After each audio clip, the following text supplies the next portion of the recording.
So if you're going through a breakup, there are certain things that everybody goes through that are really tough. One of the things that I want to talk to you about is grief and loneliness.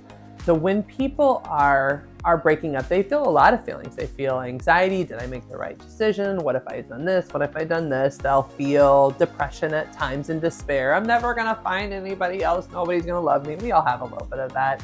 There's actually times where you feel acceptance of like, no, this is the right choice for me. I need to move on.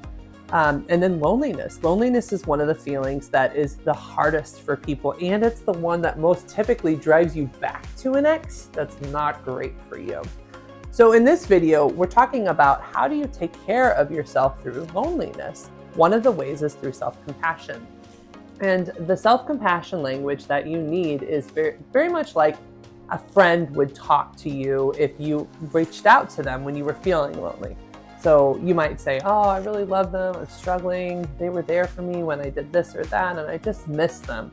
How would a friend respond to you? A friend would say, of course you miss them. It's okay to miss them. You're gonna be sad for a time. It takes a while for people to get over a breakup, and you really loved that person. So like, if you hear that language, it sounds very affirming, very encouraging, but also is giving you full permission to take as long as you need to grieve. Actually, my mom gave me a really good one when I went through my first serious breakup. I remember she said, cry until your last tear drops.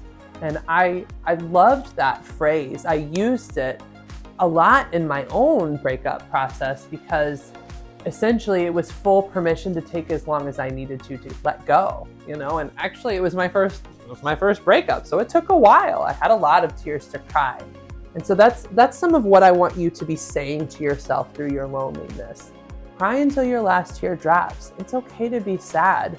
It's also okay to still love somebody and know that they're not right for you anymore. I think that's a hard piece for people too, is that you can love the wrong person.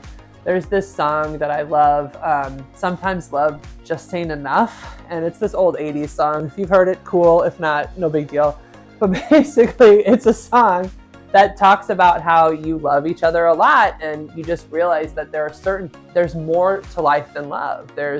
We need a partnership. We need to be better friends. We need to be better in our finances. There's more to a relationship than love alone. And so when people are breaking up, a lot of my clients struggle with the idea that I still love this person. Is that normal? If I still love them, maybe I should still be with them. No, you can logically know that you really aren't good with a person, but your emotions are still essentially catching up to that logic.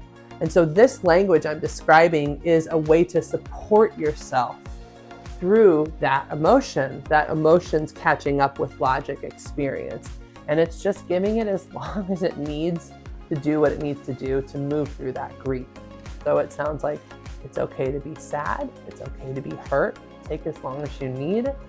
And it's okay to both love someone and know that they're not good for you. And if you hear that language, that's actually giving compassion for mixed emotions.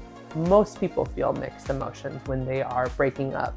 So I just want you to give yourself as long as you need and be as kind as you can to yourself. In fact, another thing you can kind of think of is tender self-compassion through breakups. So like when you wake up and cry, you don't sound like, oh, I just wish I would stop crying. It's like, no, you just need to cry. It's okay to be sad.